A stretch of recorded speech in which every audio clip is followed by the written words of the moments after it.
Joined now by our international correspondent, Alex Newman. Alex, thanks for joining us today. It's great to be here with you. Thank you so much, Duke. Always nice to have you in studio. I want to look at the prompter and I want to look at you, so I'm going to look at you instead. Okay. We have a very serious issue. It's almost laughable, as so much of the left when it comes to education.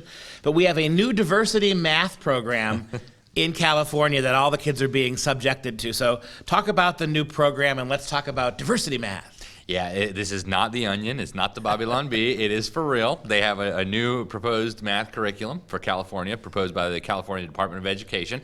And we're going to get rid of traditional math because traditional math apparently is racist. White supremacist. Exactly. And so we're going to move to this new diversity math where students are going to learn about the contributions to the field of mathematics by minority communities.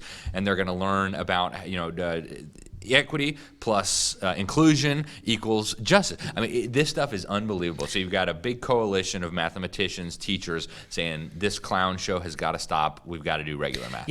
I don't remember ever, even when we studied the Pythagorean theorem in geometry, I don't ever remember taking any time out to learn who Pythagoras was. Did you ever, any of these math developments prior to this woke era, we never spent one iota of a second on all those dead white guys who gave us math. We never did. And so now, in the name of that, so that's white supremacist. We never talked about the white authors, the white creators of math. We never mentioned them by name. And if we mentioned them by name, as in Pythagoras, we never bothered to explain who they were. And so now, that's racist. And the only way we can fight that is now spending a lot of time not doing math, but discussing the Constitution, the contributions to math of non-white people. Right. We've got to figure out how much melanin each contributor had, and then we spend time based on that. Here's some other stuff in there. We've got environmental and social justice propaganda in the math curriculum. We've got contributions that historically marginalized people have made to mathematics. We've got... we're going to de-mathematize math, according to a coalition of almost 1,000 experts on this. They said we're going to be using fringe teaching methods. It's just incredible, Duke. Do we have any of this on video, or is it just mostly in press conferences? Well, the way that we found out about this is that this group of 1,000 experts, and it actually includes a lot of woke businessmen and professors, they're saying, look, we can't afford not to teach the kids math. And in this letter, they point out something that's pretty interesting. They point out that Chinese children in China, you learn math using traditional math, of course, which is not white supremacist apparently in China. And they are 2 years ahead of the best prepared American students. So, it's incredible. And what they also forget to mention is that even in California, Asian students do significantly better than white students on math, and yet somehow math is still white supremacist. And of course, the fact that the CCCP is using that, well, that's just one of the CCP, the Chinese Communist Party, CC. The old CCCP was the Russians. The fact that they're learning it, and they've got 1 million Uyghurs in jail while they're using child sweat labor to be able to make NBA clothing. The fact is that they're using white guy math unapologetically. I wonder if the Chinese are actually inventing Asian inventors of math to replace those. What do you think? To replace the white guys? Well, it's the only thing to do if you want to stop white supremacy. So a lot of people. Tell me who's pushing back against this.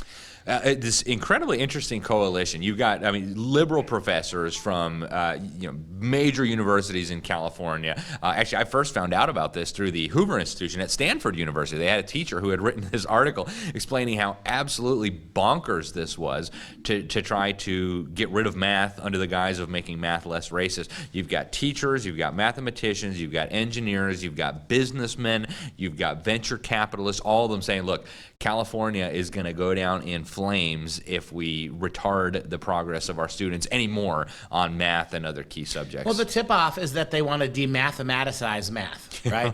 What you're basically saying is that there's nothing you can do to fix math.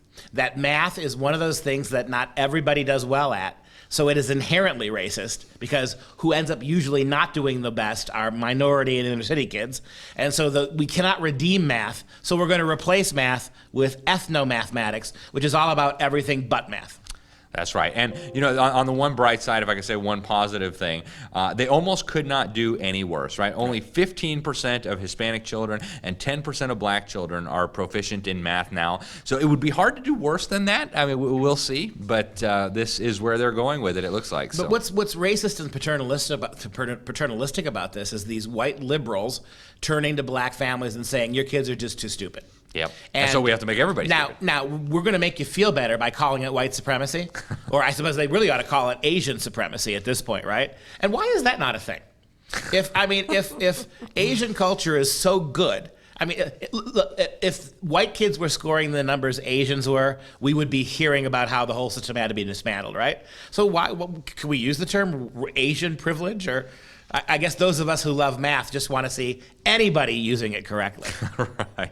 Yeah, and you know the real simple thing to understand here is that they've basically just applied the label white supremacy to anything they want to destroy. That's right. So Christianity, the Constitution, individual liberty, responsible business, they just say that's white supremacy, even though people of any skin color or any ethnicity can enjoy individual liberty, can enjoy the Constitution. They just label it white supremacy because that's their tool to destroy it. In wrapping up, how far along is the insurgents against this, and do you think there's a chance that they can pull it back?